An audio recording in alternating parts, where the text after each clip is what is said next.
Hello Pokemon lovers and welcome to a brand new episode of Rating All Pokemon. I always do this, don't I? Rating all... Why do I do that? That's weird. Yeah, welcome to this episode. Today we have some actually pretty cool Pokemon, I have to admit. Gen 5 is getting better, but every second, every episode is just better Pokemon and just a great time. I just want to start. So that's what I'm gonna do. Today we're starting out with number 602, Tynamo. Tynamo is known as the Elefish Pokemon. Now, I don't know why they didn't just call it the Electric Fish Pokemon, because that would have made more sense.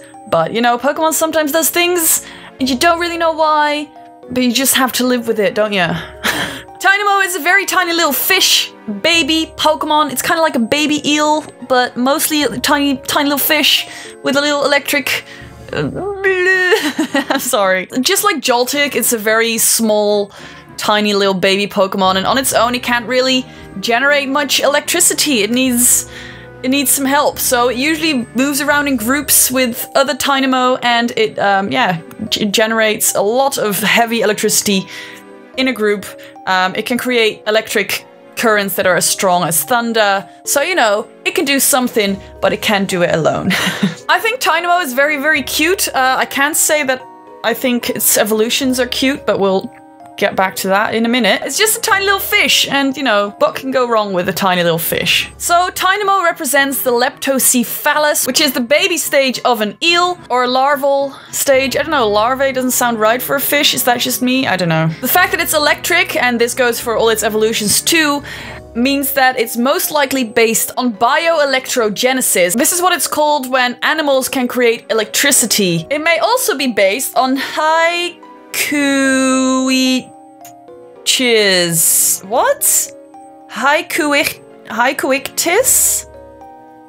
I don't know that word, but it might look like that. Tynamo's name comes from tiny and dynamo, and I think that's very adorable. And I'll give Tynamo a 4 out of 5. At level 39, Tynamo evolves into Eelektrik. Now, Eelektrik is an electric eel. Ooh, girl, shock me like an electric eel. Eelektrik is an eel with a very large appetite. It is carnivorous and it likes to eat everything that moves. It uses these little round things on the side of its body to shock its prey and then devour it. Disgusting. I personally really think eels are the most disgusting creatures ever. I think we've discussed this. Eels. It lives in caves and marine environments, so, you know, water. And, yeah, it's pretty vicious and pretty disgusting. And I think it's gross. But there is one very good thing about this entire evolution line, and that is that it's the only evolution line that has no weaknesses. So if you want to beat this guy, you gotta bring some boys, because they are strong. So Eelektrik is based on electric eels, on lampreys, and maybe even leeches. Now, I don't know, man. Eels are just the worst creatures. I just don't like them. I don't like them. It's all fucking the Little Mermaid's fault, though, because those eels, were they moray eels? They were, weren't they? Ugh. Ugh. As you may have noticed, Eelektrik's name comes from eel and electric. Eelektrik. Okay, you know, I don't like the way this Pokemon looks, but because it's so badass and, you know, it's a good Pokemon, I feel like I should give it not too low of a rating, so I'm gonna go with a 4 out of 5. If you expose your Eelektrik to a Thunderstone, it evolves into Eelektros.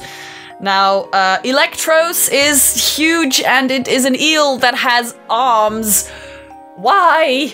That means that it can go onto land, crawl onto fucking land, and drag prey into the ocean. That's disgusting. And I'm not about that life. I'm not about it. Pokemon Black says, they crawl out of the ocean using their arms. They will attack prey on shore and immediately drag it into the ocean. That's disgusting. No. Just no. So again, Eelektros based on eels, lampreys, electric eels, even leeches, because it has one of those disgusting little leech mouths, and hands too. It is just one big, gross creature. Oh my god, it looks even worse in X and Y and Sun and Moon. Holy shit, I never saw it like that. That is awful. I don't think I've ever seen it in the newer Gen games, only in Gen 5, but it looks disgusting in Sun and Moon. It looks disgusting. I don't like that. That's gross. Sorry, I just got a little bit distracted. Eelektros' name also comes from eel and electric and gross, and it is gross. The French name for Eelektros is Au massacre, which comes from ohm, you know, the electric thing, and massacre, bitch. 5 out of 5. Next up are some cool alien boys. Number 605, Elgyem. Elgyem is a extraterrestrial Pokemon, and if you're into aliens and that kind of shit, you may notice it sounds like LGM, which is a term used for aliens, little green men, and I think that's very cool. Now, Elgyem has very, very strong psychic powers, and it is able to squeeze someone's brain and give them headaches, and that is not great, but also kind of cool. No one really knows where Elgyem came from, but it is said it was found at a UFO crash about 50 years ago, and since then, just roams around. I think it's kind of cute, by the way. I don't know why, but just the way it looks. Yeah, I like it. Now, let's just talk about some big contradictions right here. Pokemon Ultra Sun says, it controls tremendous psychic power. Most reports of alien sightings are actually just people mistaking Elgyem for an alien. Okay, so Elgyem is not an alien, right? That's what Pokemon Ultra Sun says. It's a Pokemon, it's not an alien. But Pokemon Ultra Moon says, this Pokemon is shrouded in mystery. It's said to have appeared from a UFO that fell from the sky about 50 years ago. So it is an alien. Is it an alien or is it not an alien? Make up your fucking mind, Pokemon. So Elgyem is based on the Greys, which are the standard aliens, you know, the grey ones with the slender bodies, the ones that we all know and love. The fact that it looks a bit rocky might refer to the stone circles of Europe, also an alien thing. Ooh. Now, since in the Pokédex it talks about being discovered at UFO crash landings, it might be based on the Area 51 alien conspiracies or the Roswell incident. And it might also kind of be based on a brain.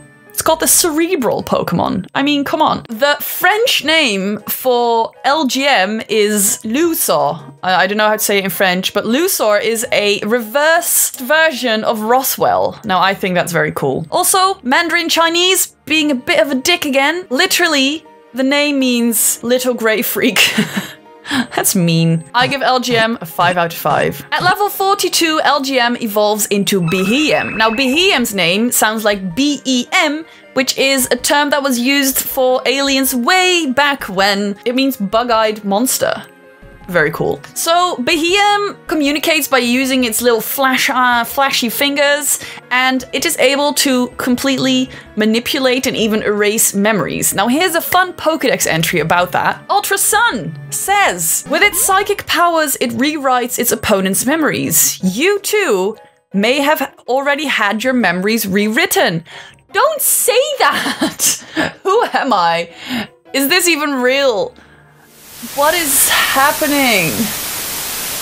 So Beheeyem is based on the same things Elgyem is based on, Grey's Area 51, Roswell incident, all that kind of shit. The way it looks like it's wearing a hat and a little trench coat, which may refer to alien investigators, spies, that kind of shit. Now, the colored dots on the hands of Beheeyem may be based on the 1953 movie War of the Worlds, where the aliens have colored dots on their body as well. Now, the colors of Beheeyem don't really match those aliens, but the shiny version does match those aliens. Now, like I said, Beheeyem is based on B-E-M, which also kind of sounds like beam, and its French name is Naitram, which is Martian reversed.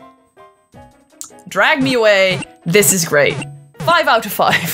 Thank you so much for watching, guys. I enjoyed this. These were all cool Pokemon, even though some of them were gross, and electric eels. I wish you all a very, very good week, and don't forget to pet your eels. Oh, why did I say that? That's horrible.